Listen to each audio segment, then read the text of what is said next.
Have you ever looked at yourself from the side, either in a mirror or in a photo, and notice a hump on the back of your neck? Or maybe one of your friends or family members graciously pointed it out to you. In this video, I'm going to show you the very best exercise to help reduce or eliminate that hump on the back of your neck, providing you with pain relief strategies and wellness solutions for modern day living. My name is Dr. Jon Saunders, and I'm a chiropractor in Newmarket, Ontario, Canada. One of the most common questions I get in practice from patients that complain of neck issues is, what is that hump, or what can I do to eliminate the hump on the back of my neck? Well, usually it's of minimal concern outside of what it looks like, so some people are self-conscious about it. Sometimes there are reasons to be concerned. Some people still refer to this as a Dowager's hump, a hunchback, a buffalo hump, forward head posture. The technical term is a dorsocervical fat pad. And the reason for that name, it's on the dorsal part of the spine at the back of the neck. There are many causes to a hump forming on the back of your neck, but I'm going to discuss three main causes.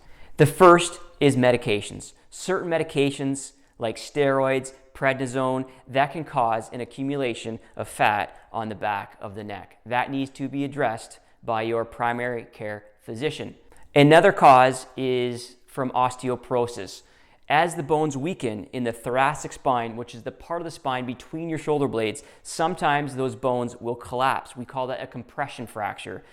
When that compression fracture occurs, it causes a forward anterior translation of the spine, and that can mimic that forward hunched back posture. The main cause that I see in my office is certainly posture related. There are three main postures that can contribute to that forward hunched posture. The first being a thoracic hyperkyphosis, the second being a cervical kyphosis, and finally, also, forward head posture can make the cervical, thoracic, or CT junction appear to jut back, forming that hump.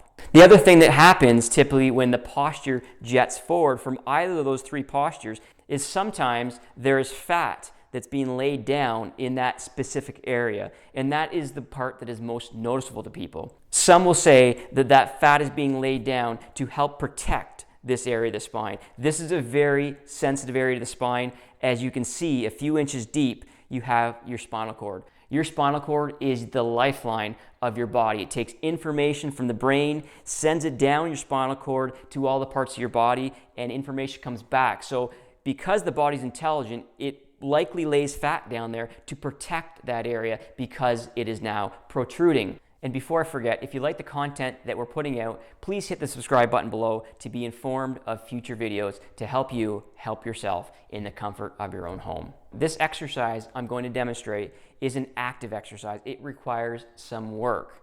However, if you stay tuned to the end of the video, I'm going to give you one more option that you can do passively that I know you'll love, and it will help restore your posture as well. So let's get to it. This is going to be a modified YWT exercise.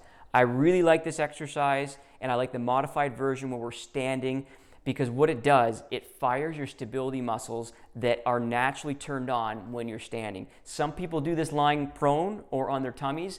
I'm going to give you a version that I find more effective to help reduce the hump in your back and improve your posture. So there's a few things you want to make sure. You want to make sure that you have a solid wall and you step back to the wall. And just like the name, YWT, that is what we're going to make. So to start this exercise, we're going to pull our shoulders back, we're going to tuck our chin until it's touching the wall, and we're going to raise our arms up into a Y. What you don't want to do is you do not want to hike your shoulders up. You want to keep them dropped down. We want to pull the shoulders back, tuck your chin to the wall, and we're going to start at a Y. We're going to hold that for 2 seconds. You should really feel that between your mid-shoulders or in your thoracic spine. We're going to come down, we're going to make a W, and then we're going to make a T, and each of these movements we're going to hold for 2 seconds. You want to do this 3 sets of 10 reps every single day for it to be effective. And that's what you want. And if you're doing it properly, you will start to get a burn between your shoulder blades, in the back of your shoulders, and even in the back of your neck. What this exercise does, it's a mirror image of the posture that creates that hump. We're going to pull everything back so that this part of our spine, the CT junction, is where it should be relative to the head and the mid-thoracic spine. If you think you can do this exercise, give this video a thumbs up. I'd really appreciate it. If you do this daily, I know you'll see a change in that side picture or in the mirror when you look at yourself from the side. And if you find that too easy, use a resistance band. Shoulders back, head back, start up in the Y, come down, out. Don't raise your shoulders up, keep them down. W, Y. So that was an example of an active exercise that can help really with that hump and posture. If you like this video, check out this video. This is a passive movement that will help restore your posture, reduce the hump, and I know you'll enjoy that one too. Thank you for tuning in. I can't wait to see you on the next video.